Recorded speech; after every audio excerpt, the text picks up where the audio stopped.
É um meio-dia quente e ensolarado, em 8 de setembro de 2024, e um homem malaio chamado Muhammad Zaki acabou de chegar a um pomar perto da floresta atrás de sua casa, pronto para passar o dia fazendo o que mais ama: capturar pássaros com armadilhas. Desde a infância, ele era apaixonado pelo esporte, muitas vezes se embrenhando na floresta por horas, perseguindo pássaros e ficando completamente absorto nisso. Naquele dia também, um pouco envolvido demais na perseguição e um pouco cansado demais para perceber, em algum momento da tarde, Zack acabou entrando em um trecho da floresta onde não deveria estar. E antes que percebesse, ele ouviu um rosnado estranho, baixo e pesado, seguido pela visão de algo ainda mais estranho. Quando olhou, era uma criatura encarando sua alma, e ele não conseguia entender absolutamente nada. Garras estranhamente longas e curvadas, feitas para a destruição, um corpo que parecia parte cachorro, parte humano, coberto por pelos pretos como carvão, quase brilhantes, e uma postura curvada e feia. Essa coisa, com uma força de mordida tão brutal que podia rasgar crânios e quebrar ossos como gravetos secos, avançou contra Zack de frente, peito estufado como um lutador entrando numa briga.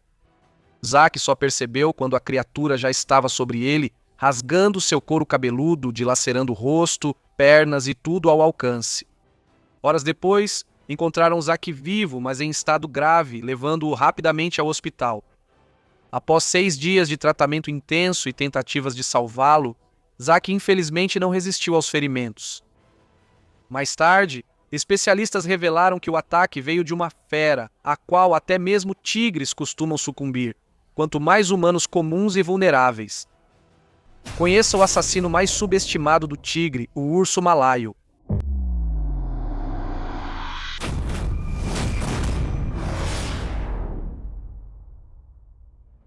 Sob o domínio colonial holandês, no que hoje é a Indonésia, os tigres eram basicamente tratados como pragas. Eles surgiam nas aldeias, levavam o gado e até atacavam pessoas próximas às florestas.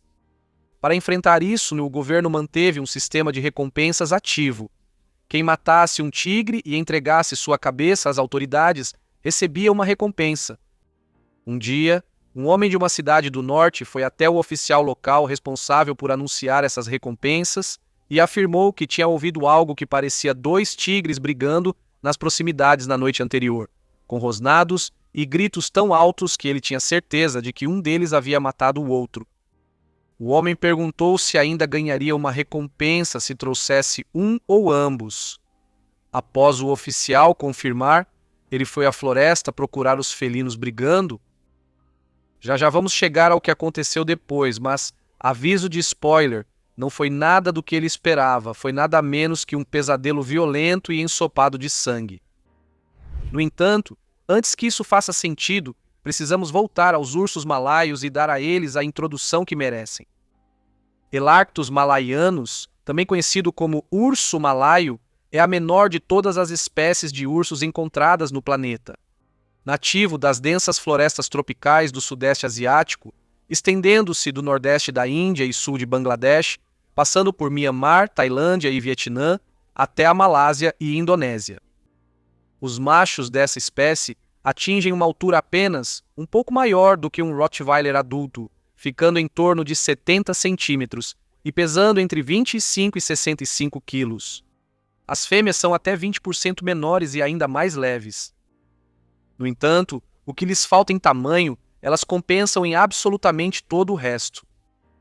Essas garras em forma de foice são as mais longas entre os ursos em relação ao tamanho, podendo chegar a 10 centímetros. Elas rasgam cascas de árvores duras como se fossem papelão molhado.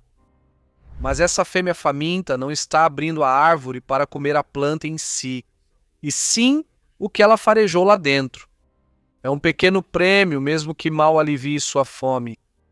Mas antes que ela comece a se sentir desapontada, seu nariz incrivelmente afiado, milhares de vezes mais forte que o de um humano comum, capta outro cheiro vindo pela floresta, e dessa vez é o seu tipo de comida favorito. Bem no alto dessas árvores imponentes está uma colmeia, o que significa que isso não é apenas um estoque de mel, tem também um monte de abelhas. O problema é que, para quase todos os outros ursos, Uma árvore tão alta seria impossível. Mas esses membros estranhamente longos e curvados dos ursos malaios, junto com as garras enormes e os músculos densíssimos do antebraço, são perfeitos para escalar-se como macacos e nadar com a mesma facilidade. A fêmea escala a árvore com tanta facilidade que faz tudo parecer moleza. Curiosamente, porém, com esse formato e comprimento dos membros, o peito do urso malaio fica bem achatado, dando a ele essa postura estranhamente ereta, quase desajeitada.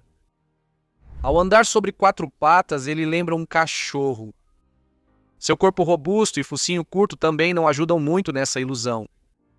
E a semelhança pode ser tão impressionante que, em algumas regiões, eles são chamados de ursos-cachorro, mesmo que não seja uma nomenclatura muito comum. Ainda assim, isso nem é o aspecto mais estranho da aparência deles.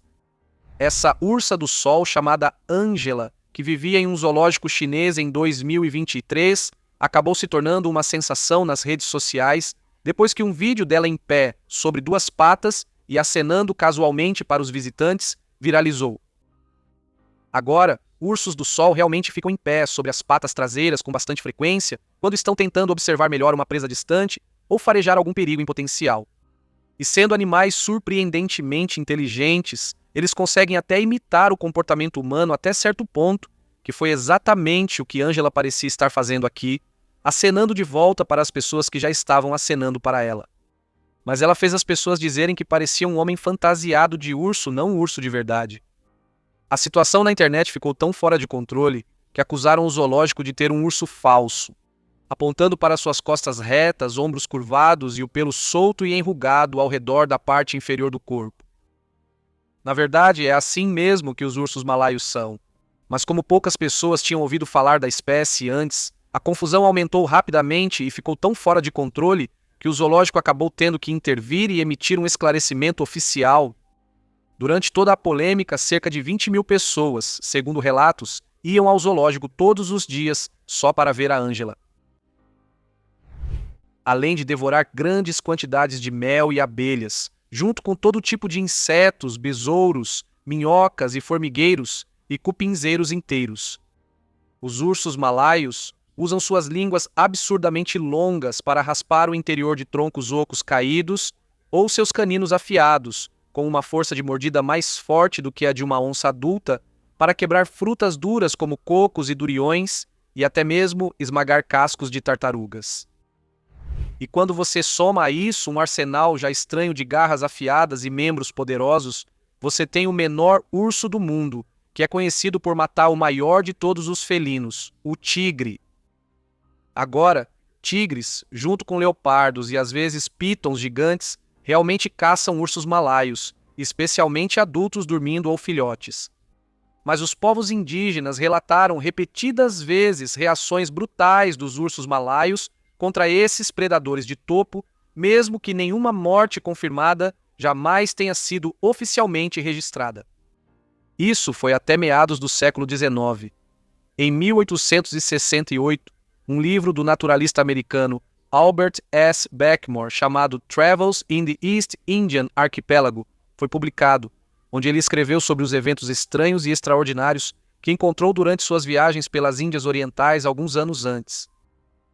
Um relato citava um aldeão que pensou ouvir dois tigres brigando na floresta e correu para o barulho, esperando ganhar a recompensa. Mas quando finalmente chegou ao local, percebeu que definitivamente havia ocorrido uma luta, só que não era entre dois tigres. Na verdade, era um tigre adulto lutando contra o menor urso do mundo. Agora, na teoria, as chances deveriam estar totalmente contra o urso malaio. Mas, de alguma forma, a luta terminou em um empate absoluto porque ambos os animais se mataram. De acordo com as pessoas que testemunharam as consequências em primeira mão, o tigre e o urso ainda estavam presos em um abraço muito tempo depois da morte, ambos tendo sangrado até a morte por causa de um corte profundo e ferimentos perfurantes. Os dentes do tigre cravavam-se no pescoço do urso, enquanto as garras deste estavam enterradas no corpo do tigre. Essas feras podem ser igualmente agressivas com humanos, principalmente se seu território for invadido ou seus filhotes encurralados. Caçadores e moradores que vivem ao redor de seus habitats também caçam fortemente esses predadores esquivos, negociando-os para exibições de animais exóticos ou os abatendo por sua carne e a bile, que ainda é usada na medicina tradicional chinesa. Segundo estimativas, as populações de urso-malaio caíram quase 35% desde a década de 1990, tornando-os vulneráveis na lista vermelha da IUCN. E, infelizmente, isso pode não acabar aqui.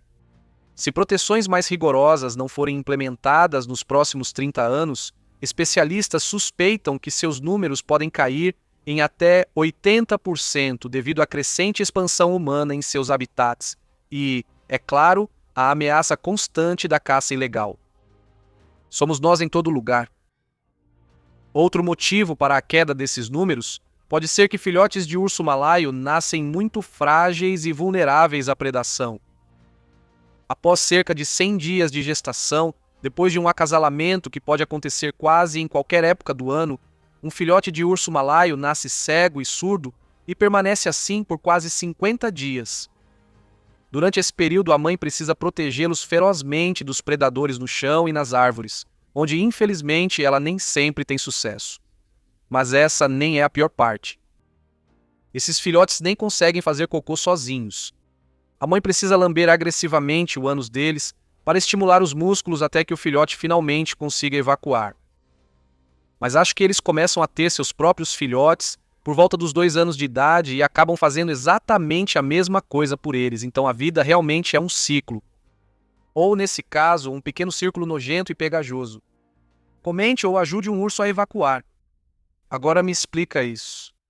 Eu não vou. Não preciso me justificar para ninguém, muito menos para você. Tá bom, te amo. Tchau.